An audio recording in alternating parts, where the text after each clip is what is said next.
Hello, and welcome to Exploring Intersections, Catholic Sisters on Racism, Migration, and Climate.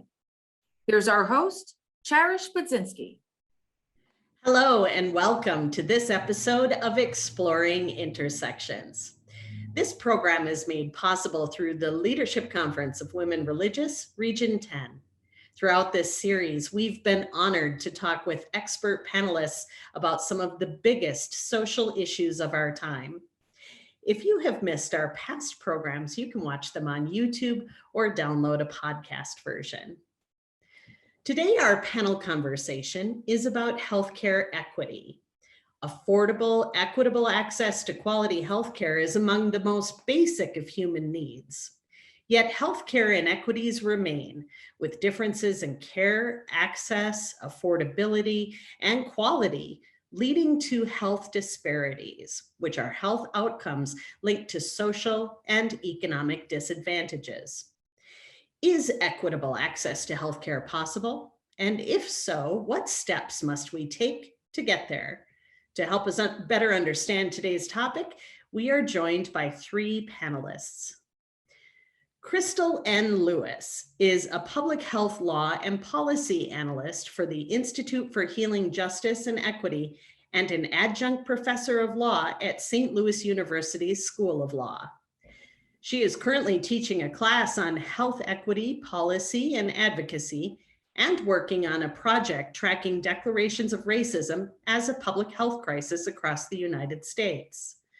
Crystal is co-author of two recent reports, Governmental Use of Racial Equity Tools to Address Systemic Racism and the Social Determinants of Health, and Racism as a Public Health Crisis, Here's How to Respond.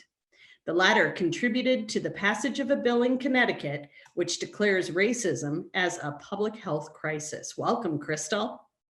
Thanks, Cheris. I'm glad to be here. Excited to have this discussion. Patrick Johansson is an associate professor in the Elson S. Floyd College of Medicine at Washington State University. With Northwest Health Education and Research Outcomes Network, he uses his expertise in conducting community-based participatory research and teaching partnerships among academic institutions, primary care clinics, and local health departments in rural settings. His research focuses on chronic disease prevention and management in rural and Indigenous populations. Dr. Johansson earned his medical degree at the University of Nebraska Medical Center College of Medicine and his master's in public health at the Harvard School of Public Health. Welcome, Dr. Johansson. Thank you for that kind introduction, Cherish. It's an honor to be here with my fellow panelists. And Sister Carol Keehan is a daughter of charity of St. Vincent de Paul. She has a Bachelor of Science degree in nursing and a master's in healthcare finance from the University of South Carolina. She has more than 50 years of experience in healthcare, working her way from nurse to hospital CEO and President and Chief Executive Officer of the Catholic Health Association of the United States. She currently serves as the head of the Health Task Force for the Vatican's COVID-19 Commission. She is a member of the National Academy of Medicine and played a central role in advancing the Affordable Care Act. Welcome, Sister Carol. Thank you so much. It's a pleasure to be here. Let's start off by learning a little bit more about each of our panelists. Why is healthcare equity an issue that's important to you personally? Dr. Johansson, let's start with you. Thank you for that question. I think on a personal note, I think, part of it is talking about our personal experiences. My parents were married in 1967, and they were the second legal interracial marriage in the state of North Carolina. They actually had to get married under FBI protection and wait for the Loving decision to be approved through the Supreme Court to get married. And as a descendant of African-American slaves, I think it's important to contextualize this discussion looking back, but also forward, and to consider when we talk about equity, it's not just in the criminal justice system, but also within healthcare and healthcare services. And I'm reminded of Dr. Martin Luther King Jr. and his quote about inequality in healthcare. And he had to say, of all the forms of inequality, injustice in healthcare is the most shocking and inhumane. And I think, as you alluded to, when we talk about these health disparities, basically different health outcomes for different population, whether they be among race and ethnicity, geography, uninsurance status versus uninsured, they come back a lot to social determinants of health. And on the personal note, when we look at racial and ethnic disparities, they are rooted in systemic inequities in the history of this country. And I speak from my mother is mixed heritage. She's African-American and Native American. And histories for these two populations have influenced the health outcomes that we see today. So I think from a personal note, that is very important to me. But I also think, as a provider, we take the Hippocratic oath as a physician. And part of that is really providing equitable care to our patient populations. But what we found out in 2001, 2002 through the Institute of Medicine report was that there was unequal treatment. That's actually, the title of the report, by race and ethnicity. And one of the underlying causes, they didn't feel like it could be explained merely by insurance status, because when they controlled for insurance status, there were still different outcomes by race and ethnicity. One of the most cited studies is the Schulman study of African-American versus white men presenting with chest pain and getting different workups. So I think that is inherent as being a provider, and knowing that researchers through the Institute of Medicine who have looked at the data tell us that we provide unequal care based on race and ethnicity as a healthcare system. I also think that from a more macro statement, if you look at the demographic changes, the year keeps on changing, but say within the next 20, 30 years, the United States will be a majority minority country. And if we continue to if the population that has worse health outcomes increases, that will create additional burdens on the healthcare system. So from a practical standpoint too, in addition to ethics, I think it is an important public health issue. And I'll stop there. Absolutely. Sister Carol, why is this topic important to you personally? Well, Sharice, as you pointed out in your intro, I've spent my life in healthcare. And so I have been able to see up close and personal the impact of the inequities in our healthcare system. I've seen the grandeur of our healthcare system and the dedication of many of our healthcare workers, but I've also seen the inequities, and I've seen the anguish and the suffering that they cause, both the physical and the emotional suffering. You see over and over and over again in family after family, diseases that get worse instead of getting better, that have complications that don't need to be, that you see people who come into you and get in an emergency room a prescription for a test, prescription for medication, a referral for a consult, and they will never be able to use that. And then you see people with breast tumors that have gone so long because they couldn't afford a mammogram, and they were curable at one stage and they're not now. You see the inequity in the number of diabetics who have severe complications of their disease, whether it's blindness, whether it's dialysis, whether it's the amputation of a limb, by race. Diabetes is not the same in a white person, a Black person, and a Latino.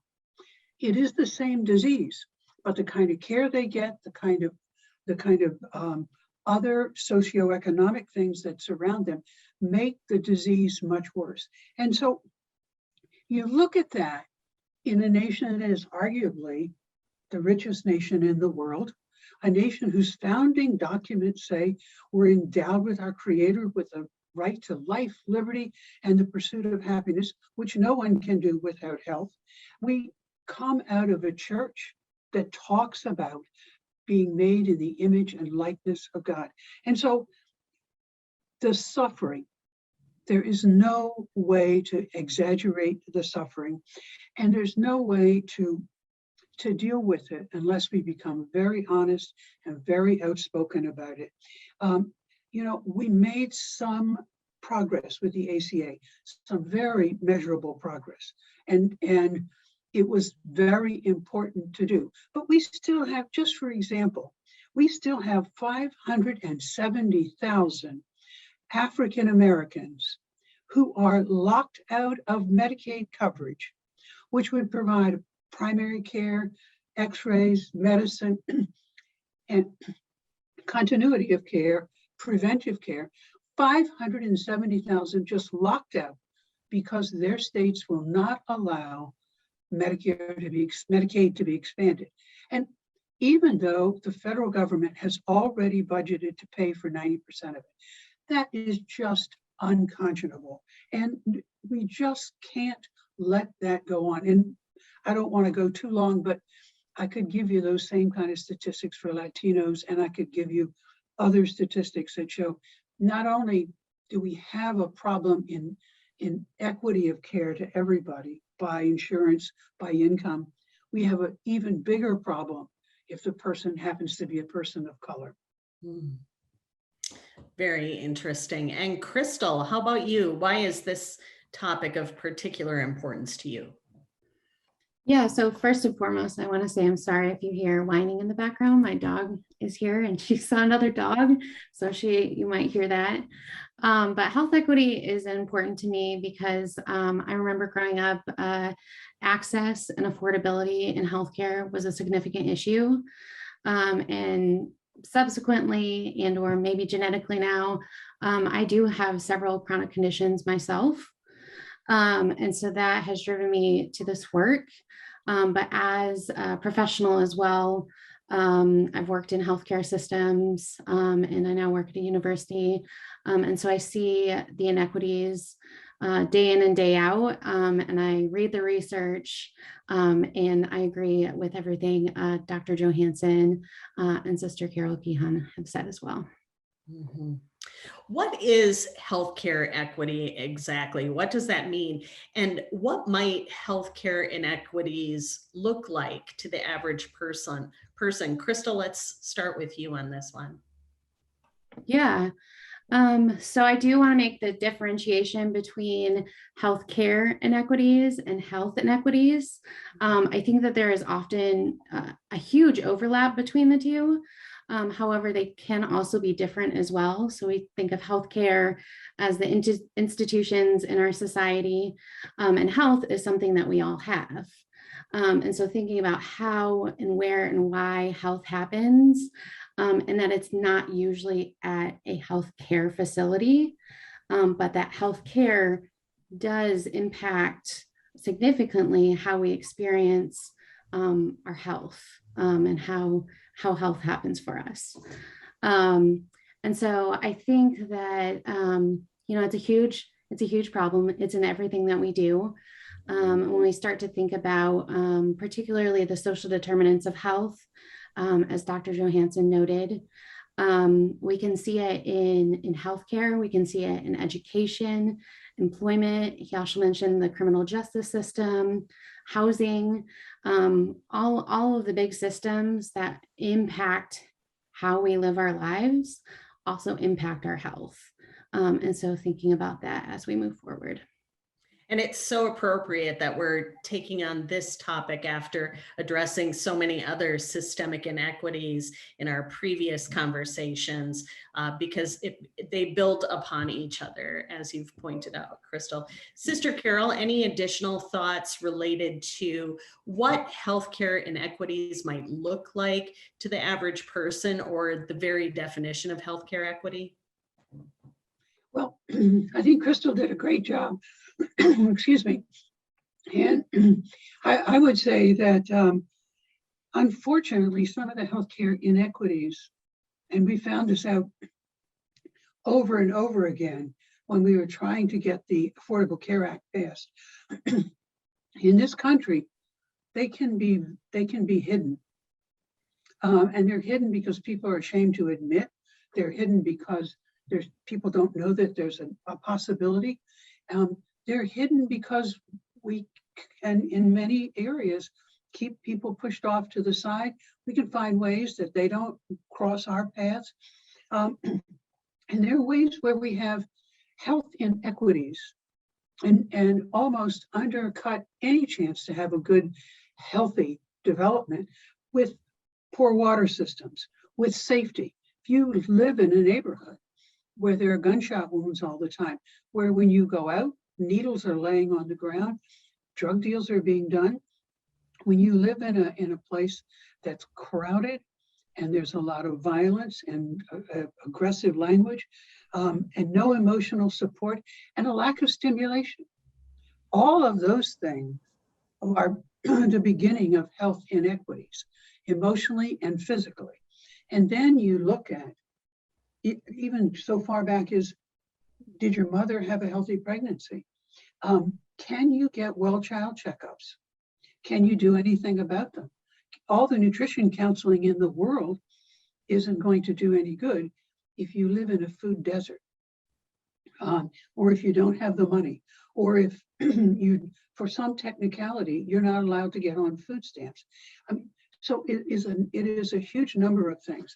It's also making sure that, and Dr. Johansson pointed this out, that when we look at what we need to do for somebody having chest pain, what we need to do for a newly diagnosed diabetic is the same, whether you are American Indian, Latino, African American, Caucasian, or a mix. And so, and we need to develop within our healthcare system safeguards so that we don't think I've done all the right things by giving you nutritional counseling or telling you to get this medicine or this test, and not having enough insight and concern to recognize you have a lot of indications by your address, by the way you're dressed, by your lack of a job, that you probably can't get that, and to create a way to get more intervention for you. So that's just sort of the tip of the iceberg on that issue, I think. Mm-hmm.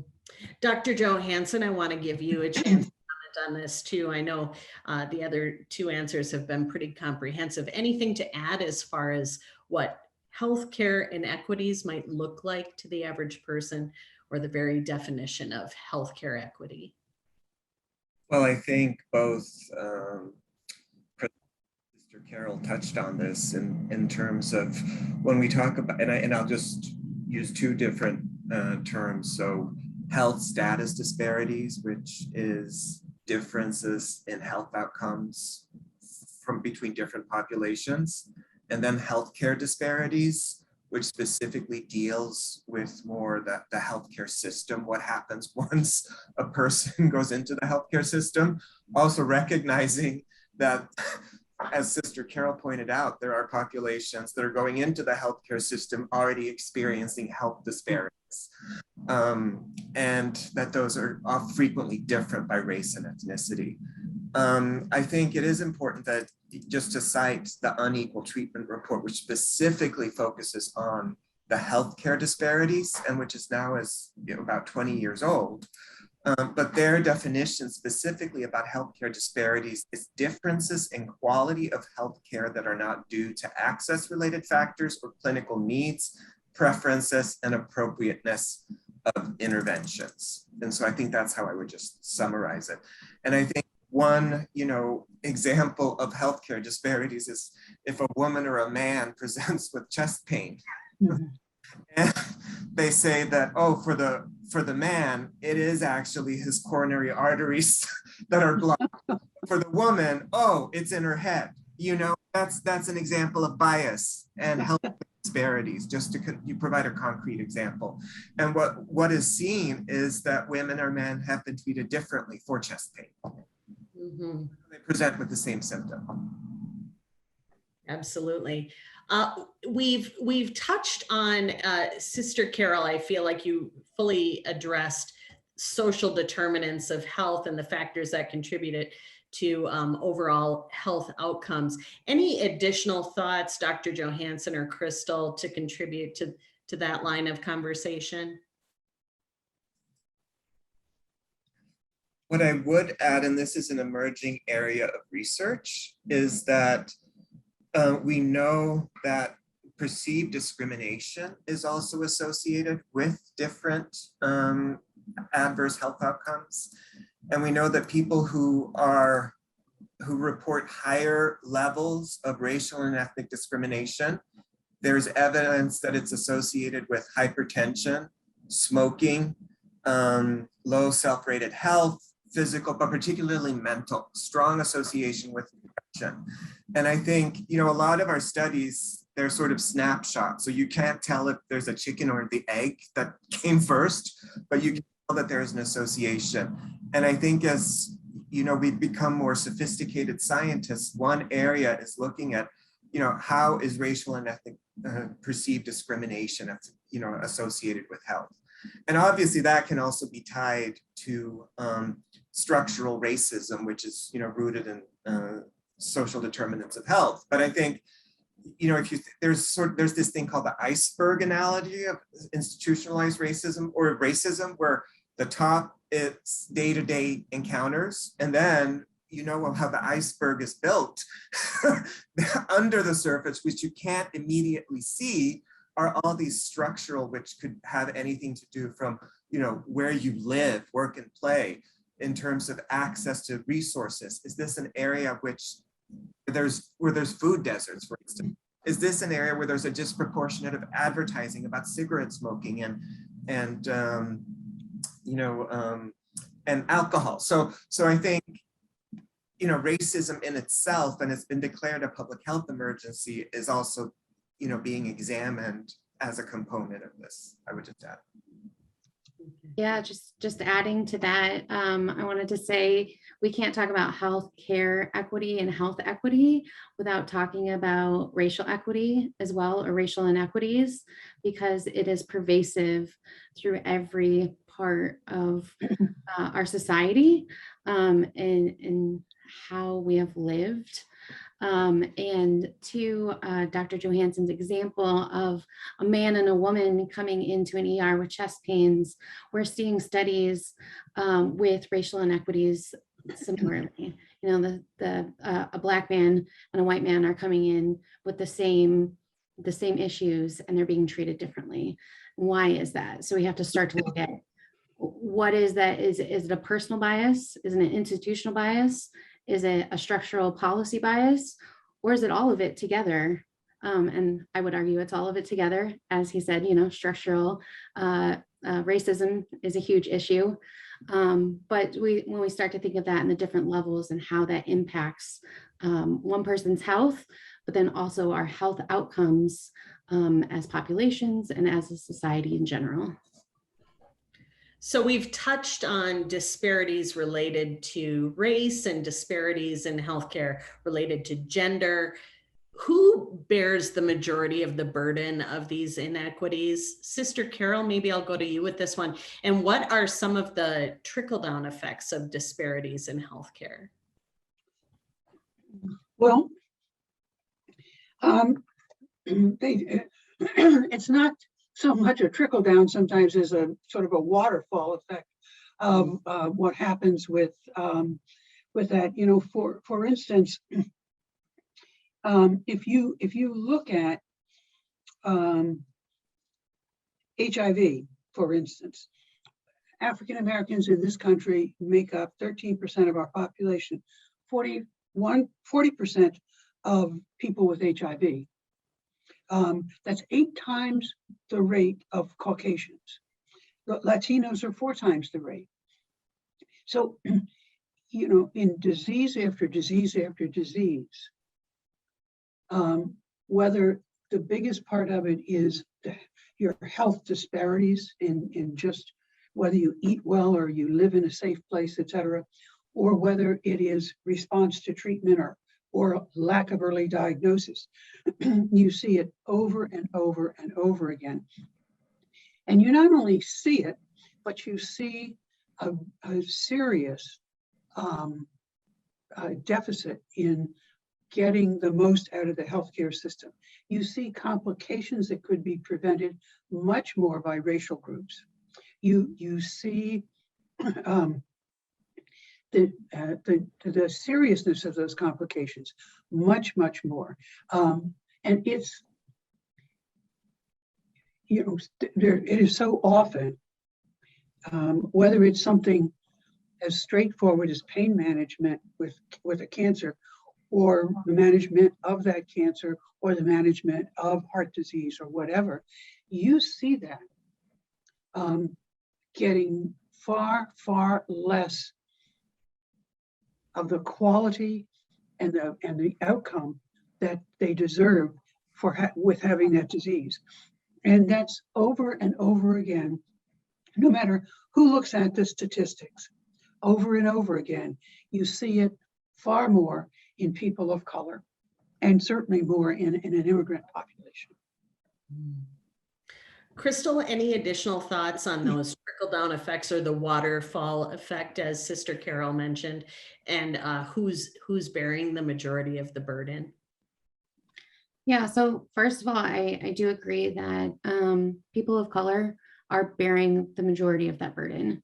Again and again, we see that they have worse health outcomes than other white people with the same conditions.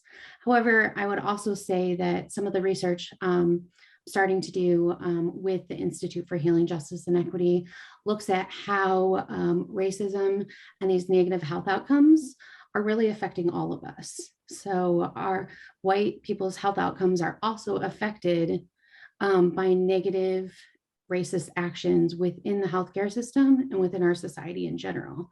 And so we are all bearing this burden in a lot of ways, but we can show that over and over again, the burden is on people of color in our society. And that kind of rolls into my next question, but I'd like to go to Dr. Johansson first. Anything to add as far as trickle-down effects and who's bearing the burden of these inequities? Well, I just want to say I really like Sister Carol's analogy of the waterfall. I'm going to use that moving forward.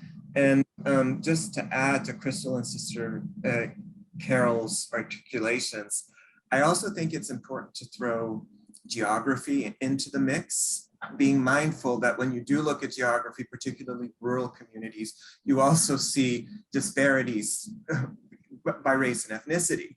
But I do think, specifically for preventable cancers that are quote unquote behavior related to smoking, exercise, we see higher prevalencies in rural communities.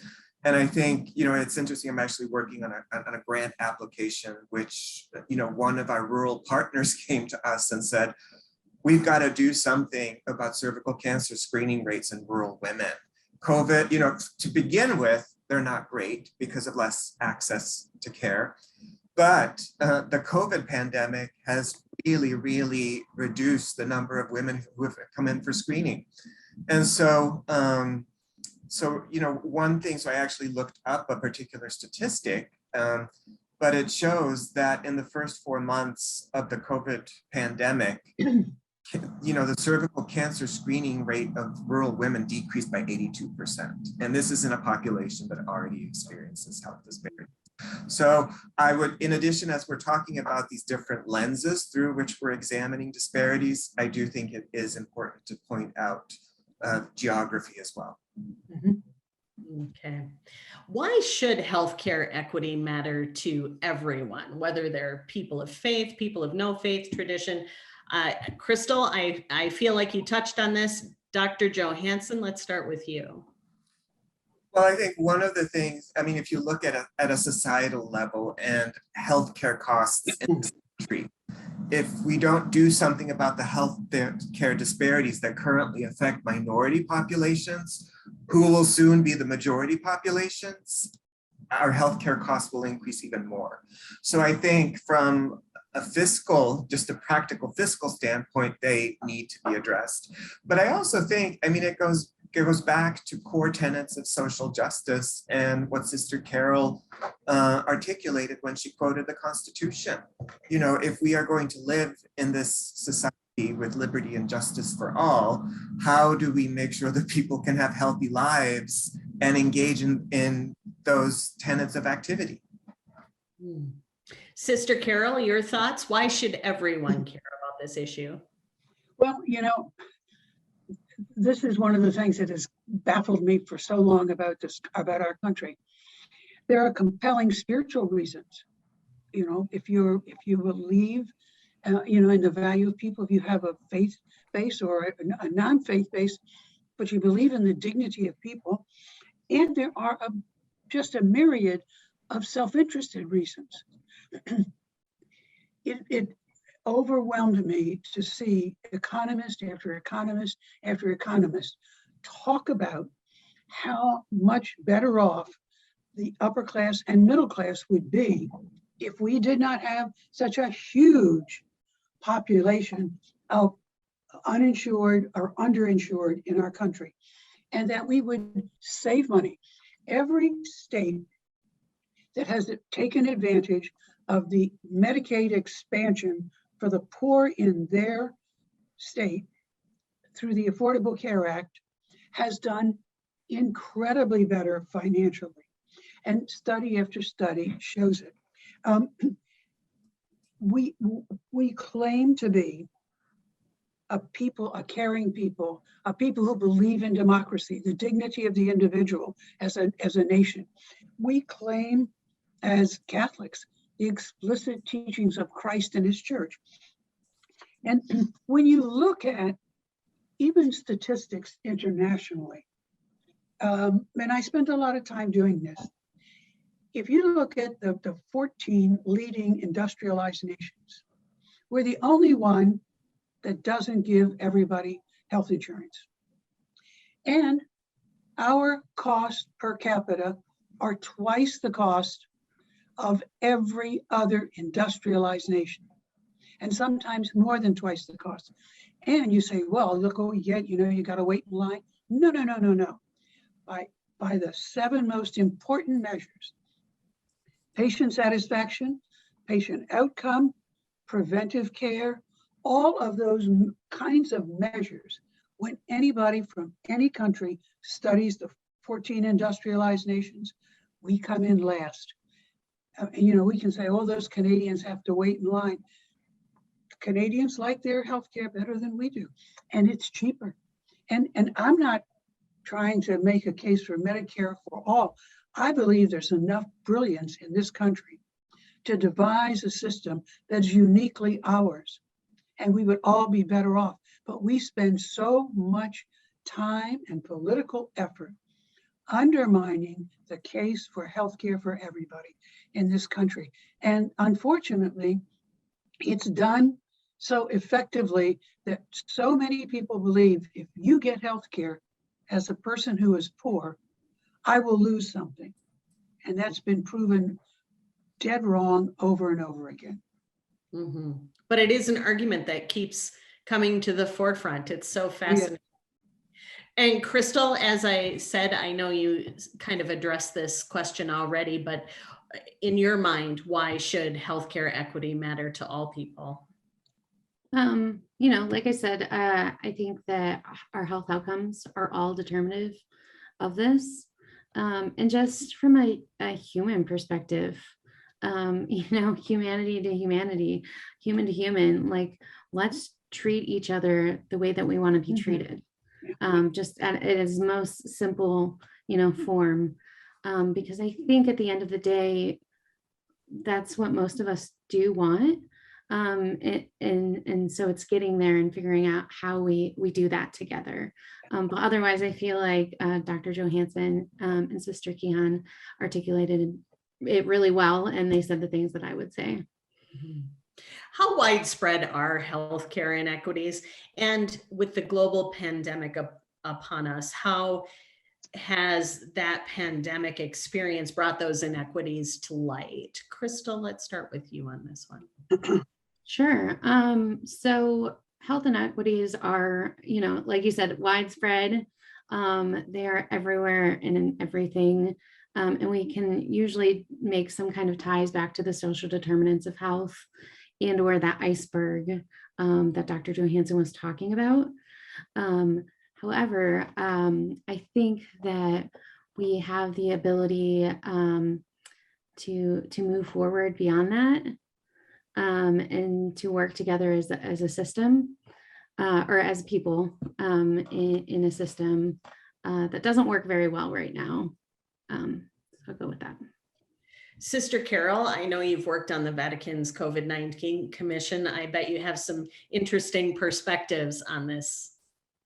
Well, yes, and you see it in country after country. And unfortunately, more, I think, than in any disease, this disease has been politicized, and people have been convinced not to do things that would. I mean, we see the percentage of people who are dying because they're unvaccinated. We see, working with the Vatican, I meet with groups of health providers, primarily sisters and doctors in the Catholic healthcare system in many countries of the world. And the misinformation that has been spread, the fact that if you take the vaccine, you'll die in 3 days, or you'll be sterile for the rest of your life, or any one of a million other things that are absolutely so strongly believed.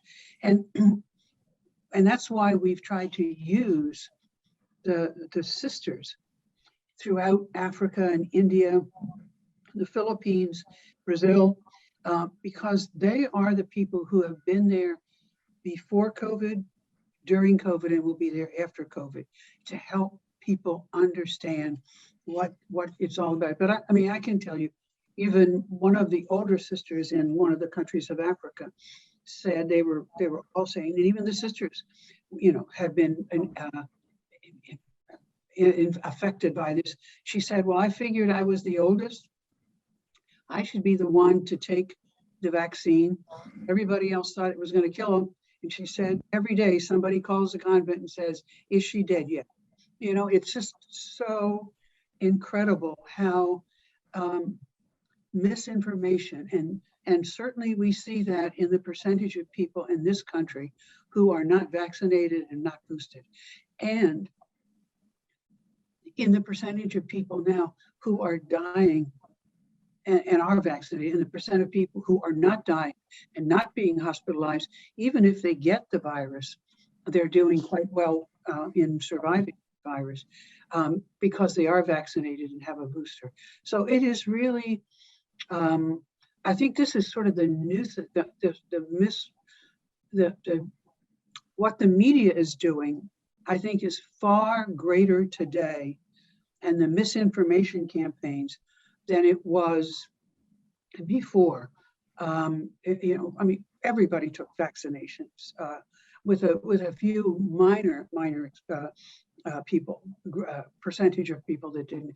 Now, there is a huge percent of people in every country who will not take vaccinations, and it's killing them. Mm-hmm. Thank you for that global perspective as well. Dr. Johansson, with your expertise with rural communities and Indigenous populations, I bet you have a unique perspective on this question as well. How widespread are healthcare inequities, and how has the global pandemic brought those inequities to light in your work? Well, I think I just want to acknowledge a very important statement that was just made by Sister Carol when she said this is the most politicized disease. And, I guess I grew up, was late teenager during the HIV epidemic when it started. And I thought that was the most politicized, but I'm really, glad that you've shed intergenerational perspective on this. And that tells you something, which I think is important to note. And I think to contextualize this to a local setting, so I direct a practice-based research network, and we focus on working with rural and tribal partners, also to some degree medically underserved. But what we do know specifically about rural clinics and primary care practices, as well as tribal and rural areas, is there are they often suffer from health profession shortages, and so for them to provide care, primary care, it can be a stretch. And then you get to specialty services, and it's even more difficult to provide those in comparison to urban settings. And on top of that, you have high uninsurance levels in rural areas and lower incomes. So that puts the population at risk. But I also live in a state, Washington State, where a few months ago, our governor declared a mandate that all healthcare workers be vaccinated. And when they talked about healthcare workers, that meant individuals who work in healthcare settings. So that could be people who work with food services, administration, people who do not have direct contact with patients, but who work in those settings. And I was approaching some of our partnering sites, one in particular about a study that we wanted to conduct. And the CEO of that site said, well, Patrick, we have to wait and see where the shoe will drop after October 16th when the mandate kicks in, because right now, as of Labor Day, 52% of our healthcare workforce is not vaccinated, even though they've been offered the vaccine. And so it's this whole, the way that this has been politicized is not just among the constituency at large, you also see it among healthcare workers. And in rural sites, which are already experiencing health profession shortages, this, in the end, their staff ended up staying, but they were very, very concerned that they would be able to provide care. And another site that I was, in contact with, when we look at, prevalence of COVID-19, which now has also, rural America is experiencing it. One of our hospital's partners had to go on divert because their med-surg staff were sick with COVID, so they could not provide services. So I think so I think, in terms of, the provision of services in rural settings when it comes to COVID, there are other factors you have to take into consideration as well. And the one thing that I would say also, there are obviously racial and ethnic disparities. I don't know if we can measure, if people have done study to measure what, if any, healthcare disparities are related to COVID, but we do know that BIPOC, Black, Indigenous, people of color are overrepresented in COVID infections, hospitalizations, and deaths. And we also know that social determinants, they, to a large degree, underlie the disparate impact of COVID-19 on these populations. So you look at healthcare access, employment, transportation, incarceration, housing circumstances. One thing, originally, I think it was Navajo Nation that experienced some of the highest prevalencies of COVID-19. People live in multi-generational households. Then people also live in food deserts where there is one grocery store and they convene. And so intergenerational households, and on top of that, you have these underlying disparities that exist that increase your risk for severe disease, whether it be diabetes, heart disease, cancer, in American Indian populations living on Navajo, on the Navajo reservation. But what I will say also, which has been a silver lining, there are tribal communities that have some of the highest immunization rates in the country. Nice. They have mobilized around this and have, they've been so successful that they've also assisted, neighboring communities' public health departments with increasing the immunization rates. I recently visited with the Winnebago tribe of Nebraska, their public health district, and more than 70% of their population had had 2 vaccines for COVID-19. So I think you also have to look at the resourcefulness of communities when it comes to addressing this pandemic. Absolutely. And I just had one, sorry, Cherish. One thing that I did want to add as well with that is I think the reason as a public, we are seeing these disparities in health inequities and coming to terms with them a little bit more is because of COVID-19 and because it's something we're all experiencing at the same time. And so we can look across the data and see people of color are being, are dying at a faster rate than everyone else that is experiencing this. And so I think that that's part of the reason COVID-19 specifically has highlighted these issues, but obviously these issues have been around for forever and has been researched for a very long time. But I think that that's part of the reason we're coming around to it. Yeah. And if I could just add to around COVID, I just think, it's a transmissible disease. And so the combination of it being transmissible in a population that often lives, may live in multi-generational households or more cramped quarters, and has a higher prevalence of comorbid conditions, that's, what could increase the transmission and the severity of the disease. Mm-hmm. Again, we go back to social determinants of health for a lot of this. So. Absolutely. The intersectionality of this issue with social problems makes the scope of the problem, frankly, overwhelming. What needs to happen for us to truly achieve healthcare equity? Sister Carol, your thoughts? Well, I would certainly say we've been on a journey. I will be interested because I do agree with Dr. Johansson and Crystal very much that this pandemic has been an eye-opener. And the fact that we were all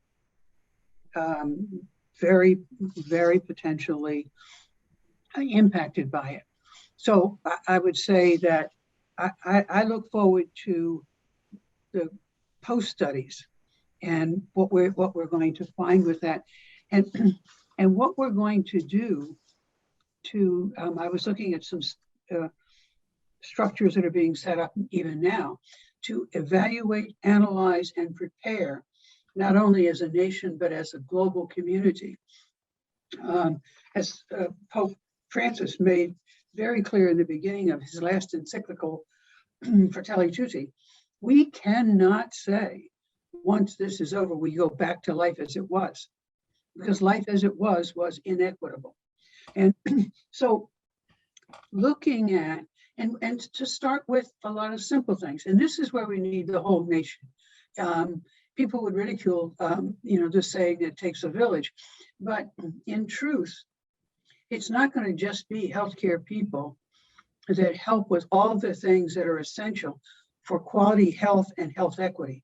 For instance, if you look at things like daycare and preschool, which we know are so important, if you look at that, 26% of Black children are enrolled who are between 3 and 4 years of age in a publicly funded preschool. There are a lot more than 26% of Black children who need but can't afford preschool. And the average cost for preschool for a family is $8,600 a year. A low income person of any color cannot afford that.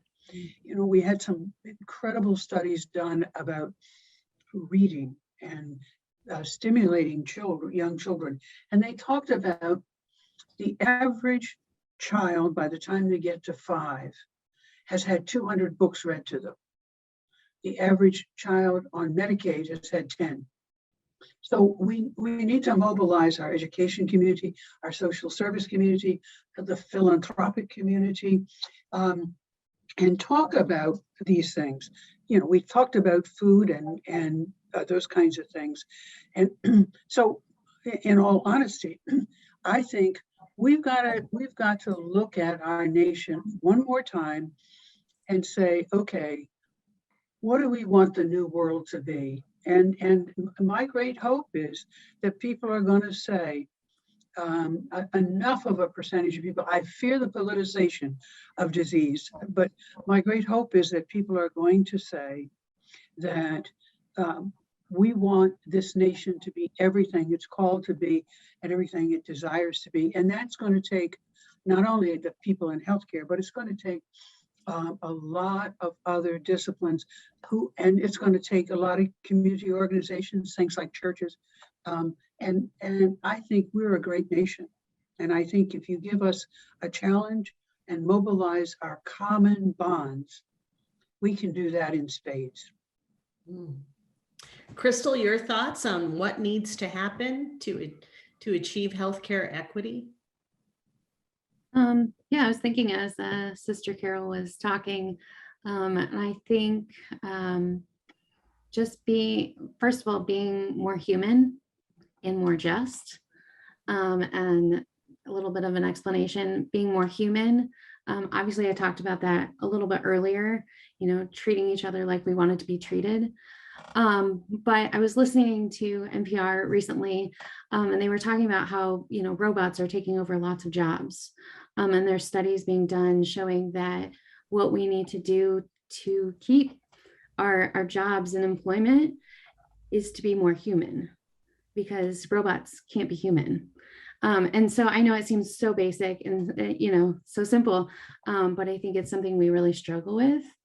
And then the idea of being more just, what does our justice system look like, or what we consider justice? And I tend to think about equality versus equity versus justice. And equality is giving everyone the same, no matter, where they are on the hill of life. Where equity is, meeting people where they are to give them what they need to be successful. And justice is changing the hill altogether, so that everyone is on an even playing field. And so that's, in a nutshell, how I see it moving forward. Great. And Dr. Johansson, your thoughts on what needs to happen for us to achieve healthcare equity? Well, I think, and I will cite the literature in this and then sort of elaborate on some personal thoughts, which I think tie in to what Sister Carol and Crystal also said. But getting back to this unequal treatment report, one of the first recommendations that they had was that there should be an increased awareness of these healthcare inequities among the general public and key stakeholders, but also among providers. And I think that's why forums such as this, where information from 3 different perspectives on healthcare equity are discussed, are important. Because I also know that, at the end of this, we're also going to give some recommendations of what we can do. But I think part of it, the first step, is to raise awareness.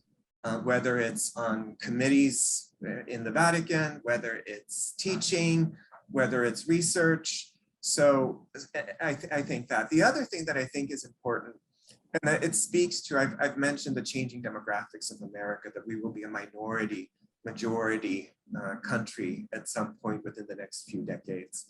And that representation is not reflected in the health professions workforce. And there's kind of 2 reasons, according to the Institute of Medicine, why this is important. Because we know that rural communities, also urban medically underserved communities, experience health profession shortages.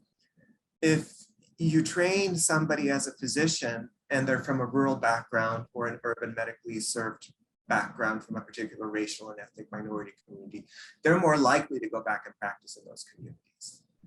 And that, in a way, can help promote the health of the communities if you have more providers in those communities. And that's very downstream, but I think we really need to make sure that we are educating individuals who will go back to their underserved communities and serve them. And at least when it comes to race and ethnicity, we also know that if there's racial concordance between patient and provider, there's somewhat increased adherence. And those are two reasons why you also need to have an increased proportion of people from underrepresented backgrounds in health professions, because those are the populations that experience the health disparities. But I also think you need leaders of academic institutions from those backgrounds as well. And I think it also goes back to being human, as Crystal pointed out, and building on the tenets of the Catholic faith that Sister Carol articulated, about being good to other people. And when you see inequities, actually addressing them and doing something about it in whatever advocacy role that you may have. And so I'll close there. We do have a thought and a question from an audience member. So I'm going to share that with you now and get your thoughts on this. As I reflect on the politicization of healthcare and the contributors to health status, I'm convinced that the best solution is to be engaged citizens and to vote. Advocacy and education is critical to engaging more citizens for the good of all. Any other ideas? Thoughts?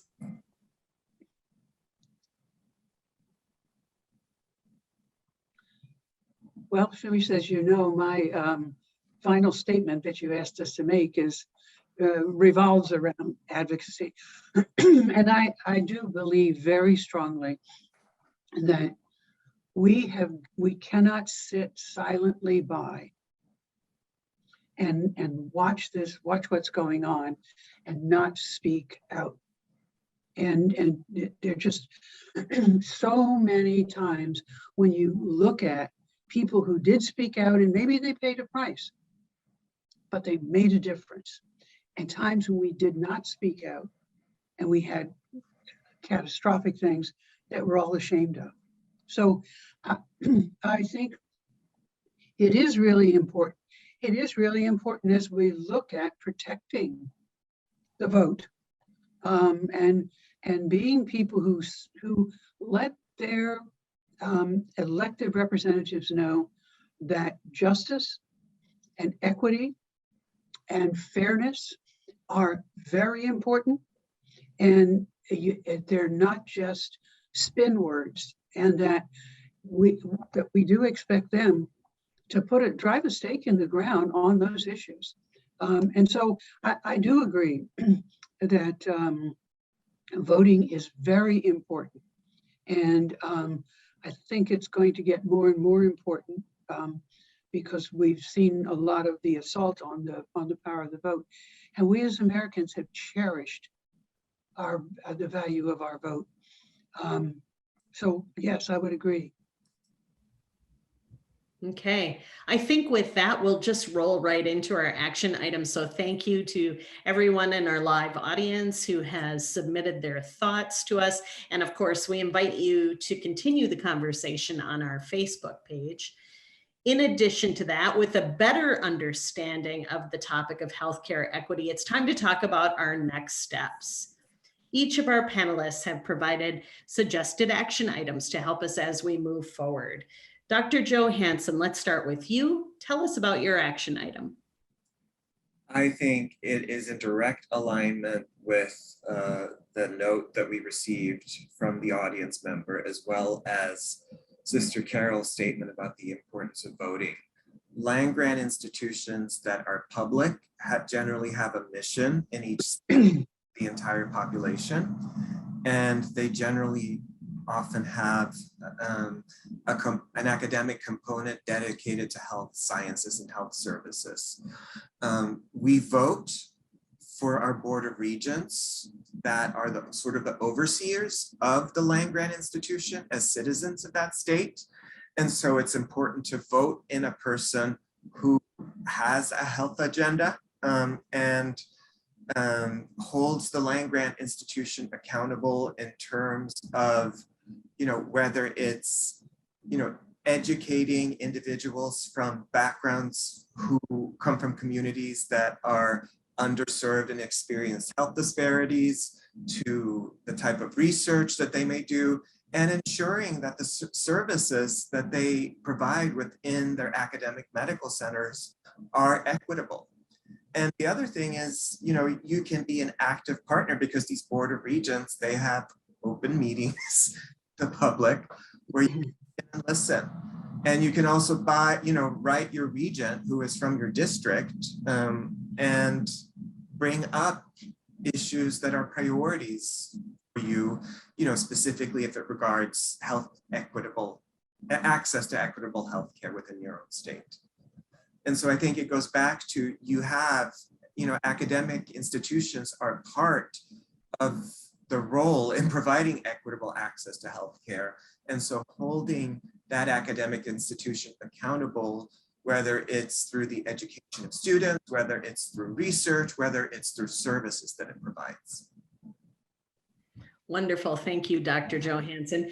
Sister Carol, tell us about your action item or build upon your earlier points if you prefer. Yes, and this is a little more pinning it down. And I will say, don't ever underestimate the importance of your advocacy or your voice, even though you said it over and over. In my last job at the Catholic Health Association, I spent more time in Congress than any good Catholic girl should. But I can tell you, your voice makes a big difference. And we are seeing right now, as we're beginning to move out from some of the legislation that was passed as emergency response to the pandemic, particularly the child tax credit. I mean, that one thing alone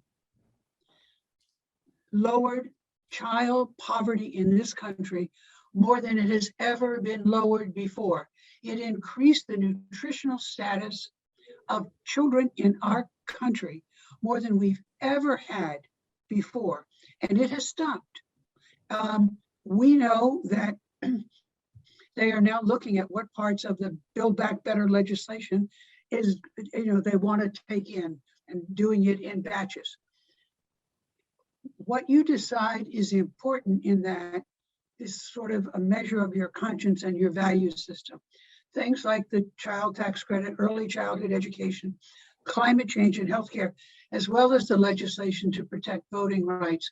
Those are the things people need to hear you want addressed, and you don't want this game playing that just stalemates, no progress at all, and that, quite frankly, demonizes such things as child tax credits.